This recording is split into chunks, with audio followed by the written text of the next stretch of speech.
Alors vous qui êtes un artiste sensible, très sensible, Renaud Capuçon, quelles sont les choses dont vous avez pris conscience à l'occasion de ce confinement? Parce que ça bouleverse quand même. Et est-ce que vous dites maintenant, je donnerai plus de temps, plus d'attention à ceci, à cela? Est-ce qu'il y a eu une prise de conscience qui s'est faite sur certaines choses? Moi, je pense qu'on a tous une prise de conscience naturelle. On se rend compte, moi qui voyageais tout le temps, que finalement c'est formidable de ne pas voyager du tout. Il y a plein de choses qu'on peut faire sans bouger. Bon, les concerts, c'est un peu plus compliqué. Vous pouvez pas jouer avec l'orchestre de Londres ou de Berlin depuis votre salon, ça n'existe pas. Donc évidemment que ça me manque.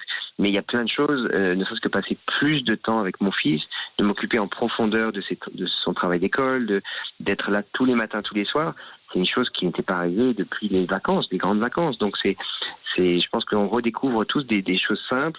Moi, je rêve d'aller prendre un café avec des copains dans un café pas très loin de chez moi. Je rêve de choses toutes simples, de faire une promenade dans la forêt, de faire du ski, toutes ces choses qui ne sont pas permises pour le moment. Évidemment, on a envie de les faire et je pense qu'on appréciera d'autant plus quand ça sera de nouveau possible. Alors, jeudi dernier, vous avez participé au SOFA Festival, où produisant en direct sur Internet pour soutenir la Fondation des Hôpitaux de Paris dans leur lutte contre le Covid-19. Pour vous, c'est important de devoir manier l'archet pour éviter que les soignants se retrouvent dans les cordes? Oh, joli jeu de mots.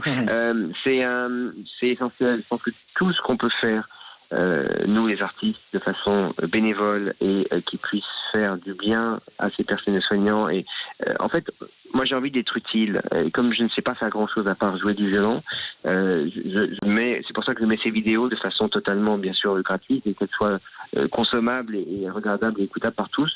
Et elles sont, dans un premier temps, vraiment envoyées dans le but d'aider ces personnels soignants pour que quand ils rentrent chez eux, j'ai beaucoup de messages très touchants de docteurs, de médecins, de chirurgiens qui me disent que quand ils rentrent chez eux le soir, ils sont heureux d'entendre ces quelques minutes. Et si ça les touche, eux, alors la mission est accomplie. C'est vraiment le but.